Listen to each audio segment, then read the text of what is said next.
ગુરુમंडलाचार्य वाक्पति पीठाधीश्वर वैष्णवाचार्य पूज्यपाद गोस्वामी 108 श्री मथुरेश्वर जी महाराज श्री असौ प्रीति राजा बेटीजी અત્રે આપની કથામાં પધાર્યા છે અને અત્યારે બિરાજવાના જ છે અને ત્યાર પછી અહીંયાની આપશ્રીના વચનામૃત પછી અહીંયા દર્શન ખુલશે અને ત્યાર પછી વૈષ્ણવોને અહીંયા ચરણ સ્પર્શનો પણ લાભ મળશે। એટલે દરેક વૈષ્ણવોને મારી નમ્ર વિનંતી કે શાંતિથી આપ જ્યાં સુધી આરતીનો કાર્યક્રમ ના થઈ જાય અને આ બધો જ કાર્યક્રમ પૂરો ના થાય ત્યાં સુધી કોઈ અહીંયાથી આપના સ્થાન પરથી ઉઠશો નહીં, એવી મારી નમ્ર વિનંતી છે।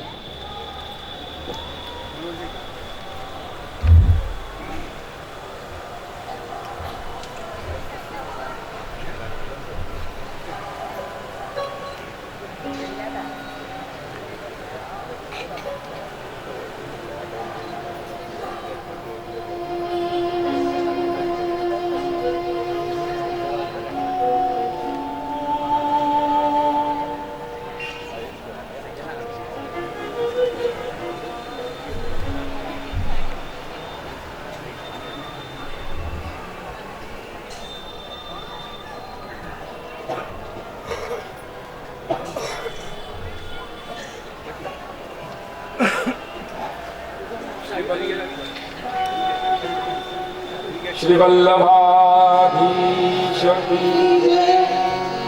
परम पूज्यपाद गोस्वामी 108 श्री मथुरेश्वर जी महाराज श्री ने मालाजी अर्पण करते श्री गोपी भाई तलाटी तथा श्री दिनेश भाई तथा प्रीति राजा बेटी जी ने मालाजी अर्पण करते गीताबेन इंद्रवदन भाई तलाटी साथे भमिनी बेन पण आवे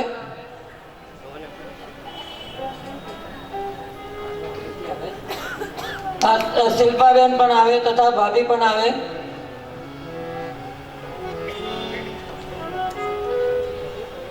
श्याम सुंदर श्री हमने महारानी की जय।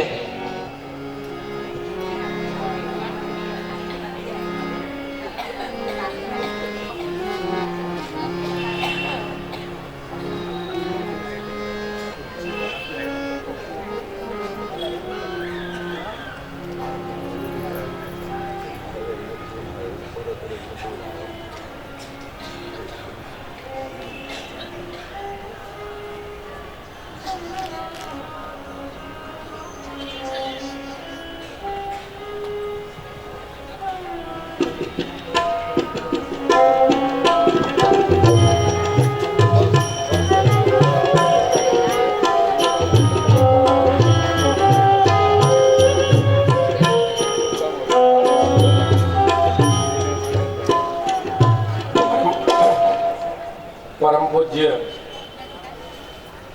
श्री 108 वाक पीठाधीश्वर गोस्वामी मथेश कुमार जी महाराज श्री અને परम पूज्य श्री 108 प्रीति राजा बीटीजी श्री જેઓના પાદ પદ્મોમાં નમન કરીને આપણે એક કથાનો ક્રમ આગળ વધારીએ। આજ્ઞા है श्री कृष्ण कन्हैया।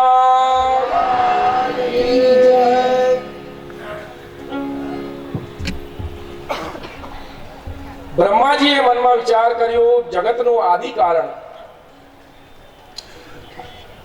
હું ભ્રમિત થઈ ગયો। જેટલા વાછેડાઓ જેટલા ગ્વાલબાલ હું લઈને આવ્યો એટલા ત્યાં મને દેખાય છે।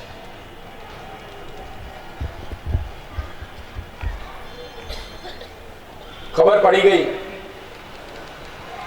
ઓફિસમાં જાણે બોસને ખબર પડી જાય કે મારા ક્લાર્ક કઈ મિસ્ટેક કરી છે કે એકાઉન્ટન્ટ કઈક મિસ્ટેક કરી છે, એ ભૂલ જ્યારે ખબર પડી જાય એમને તો એને એના પાસે આવવું જ પડે ભૂલ સ્વીકાર કરવા। અનંત કોટી બ્રહ્માંડ નાયક પ્રભુ આપણા શ્રી કૃષ્ણ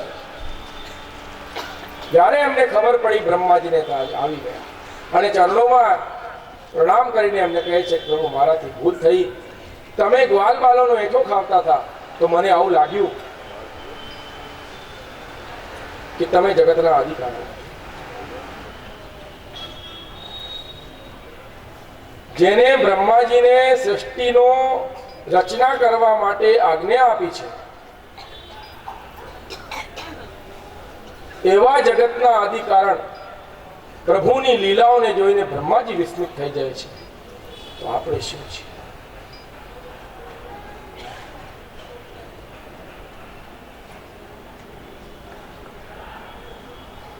આપના પૂજ્ય ચરણમાં બેસીને આ પ્રસંગનો લાભ મળ્યો. 13, 14 અને 15 અધ્યાય જે છે એ શ્વેત વારાહ કલ્પના છે.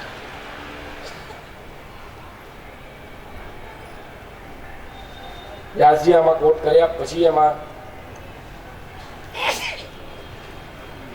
બ્રહ્માજી સ્તુતિ કરે છે.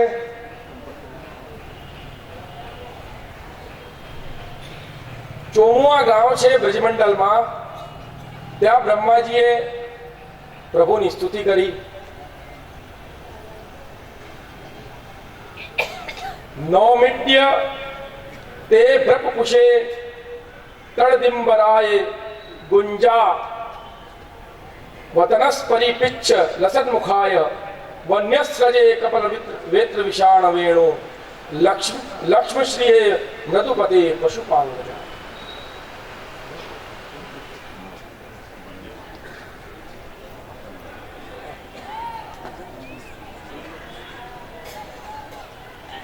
નવમી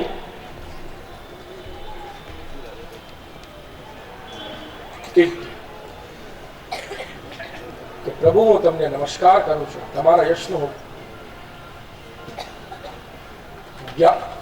ગાન કરું છું. બ્રહ્માજી એ કહે છે મારાથી ભૂલ થઈ છે.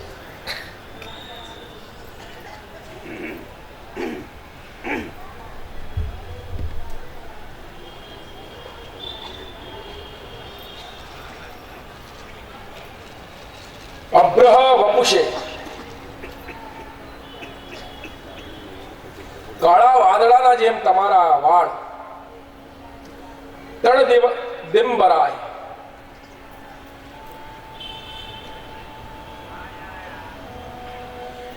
તડિત અંબરાય વીજળીની બાતી, આ તમારો પિતાંબર, એની જે ચમક, શરીર સંપૂર્ણ શરીરના આભા મંડળની પ્રભુની સ્તુતિ કરે છે બ્રહ્માજી.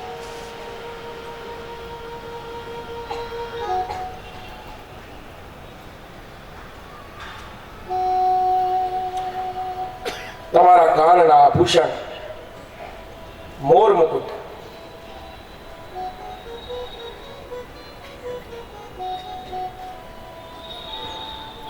આપનું મુખમંડળ, વનના ફૂલથી બનાવેલી માળા આપ ધારણ કરો છો. બ્રજમંડળની પ્રભુ જેટલી લીલાઓ કરી છે પૂર્ણ રૂપે પ્રકૃતિ ઉપર છે. આજે પણ આપણે મંદિર હવેલીમાં જેટલા શૃંગાર થાય છે, જેટલા આપણે ઝૂલા બનાવીએ છીએ, કોઈમાં તમે એ નથી જોઈ શકતા કે એમાં કોઈ વસ્તુ આપણે સંપૂર્ણ પ્રકૃતિની વસ્તુઓથી આપણે શૃંગાર કરીએ છીએ. પ્રભુનો શૃંગાર પણ એવો જ છે. પીતાંબર ધારણ કરે છે,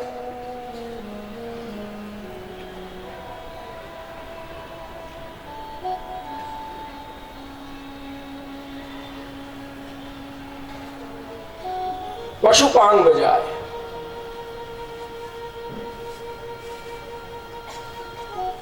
પશુપનો અર્થ હોય છે ગ્વાલ.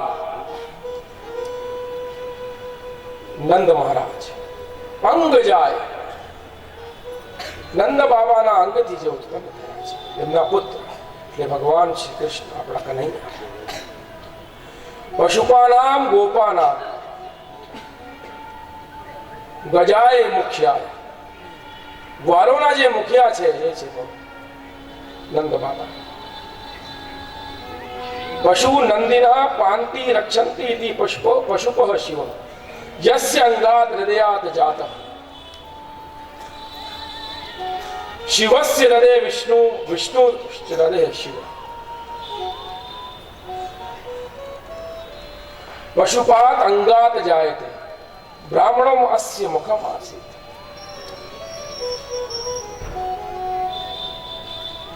છેલ્લો સંતોએ બહુ સરસ ટીકા કરી. પશુ પાપિની ઇતિ પશુપા ગંગા, સમસ્ત પાપોનો જે મનુષ્યને દૂર કરે છે. આ ભાગીરથી ગંગા જેને આપ શ્રવણ કરી રહ્યા છો, કાલે મેં કહ્યું કે પહેલો પગ જ્યારે તમે કથા મંડપમાં મૂકો તો તમે વિષ્ણુમય થઈ જાઓ. તમે જ્યારે આવીને કથા મંડપમાં બેસો તો તમે શિવમય થઈ જાઓ. અને જ્યારે આ કથા ગંગાને તમારે સ્મૃતિમાં લઈને તમે ઘરે જાઓ, કેમ કે બ્રહ્માજીએ કમંડલુમાં બ્રહ્માને ગંગાને ધારણ કરી છે. જ્યારે ગંગાને તમે તમારી જ્ઞાન રૂપમાં લઈને અહીંથી નીકળો તો તમે વિષ્ણુમય, શિવમય અને બ્રહ્મમય થઈ જાઓ.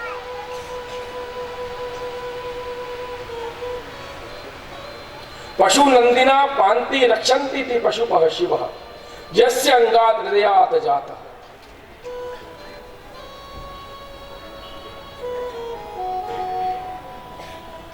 પુષ્પાંગ જાયને આપણે સમય અભાવ છે, શ્લોકને આપણે નમસ્કાર કરીને આગળ વધીએ. બ્રહ્માજીની સ્તુતિમાં આ એક મુખ્ય શ્લોક જીવનમાં અપનાવી લેશો તો જીવન બદલી જશે. 8મો શ્લોક છે બ્રહ્મ સ્તુતિનો. 3 વાતો છે જીવનમાં, યાદ રાખી લો. તત્તે અનુકંપામ સુસમિચ્છમાણો, ભુંજાન એવા આત્મગતમ વિપાકમ, હૃદવાંગ વપુર્ભિર વિદગ્ધન નમસ્તે, જીવેત યો મુક્તિ પદે સદાય.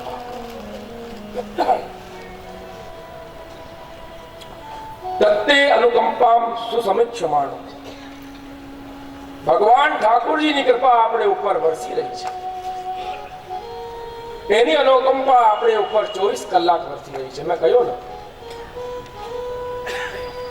જગતનો આદિ કારણ આપણું પિતા છે. એ જે મૂર્તિઓ દેખાય છે એ નિમિત્ત માત્ર છે. પિતા જગતનો આદિ કારણ પ્રભુ કૃષ્ણ. અને પિતા એના પુત્રને સ્વયં અને સદૈવ પ્રેમ કરે. એને એનાથી એ જ ઈચ્છે કે મારો પુત્ર ભણી ગણીને બહુ આગળ નીકળે. એ જગતનો આદિ કારણ પરમાત્મા શ્રી કૃષ્ણ આપણાથી એ ઈચ્છે છે કે મારો ભક્ત જે સંસારમાં ગયો છે ભવસાગર, એ ભવસાગરમાં પાર કરીને એનો પુણ્યને લઈને પાછા મારા નિત્ય લીલામાં અધિકારી એ જ માંગે છે. બ્રહ્માજી કહે છે તત્તે અનુકંપામ સુસમિક્ષમાણો. એની કૃપા આપણા ઉપર વરસી રહી છે. અજગર કરે ન ચાકરી, પંછી કરે ન કાજ, કહે ગયે દાસ કબીર સબકે જ્ઞાતા.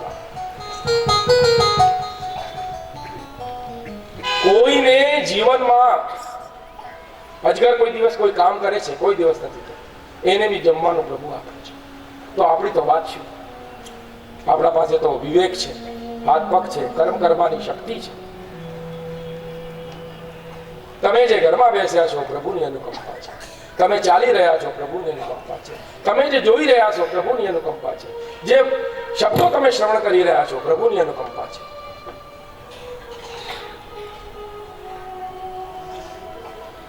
બીજો સુસમીક્ષમાન. ઈક્ષણનો અર્થ હોય છે દેખના. સુ અને સમ બે ઉપસર્ગ લાગી ગયા. ત્યારે ઉપસર્ગ કોઈ વસ્તુમાં લાગે તો એનું ધ્યાન દેવા જેવું છે. એમાં મહત્વ વધી ગયું કે તમે એ વસ્તુને ધ્યાનથી જોવો કે પરમાત્માની કૃપા આપણા ઉપર વરસી રહી છે. સુસમીક્ષમાન. જલ શુદ્ધ છે એને આપણે કહી દઈએ વિશુદ્ધ, એટલે એની શુદ્ધતા ઓર વધી ગઈ. એ પવિત્રતા એમાં વધી ગઈ, એમાં ભગવતત્વ વધી ગયું. પ્રભુની કૃપા આપણને દેખાતી નથી અને પ્રતિકૂળતા જ્યારે આપણના જીવનમાં આવે ત્યારે આપણે પ્રભુને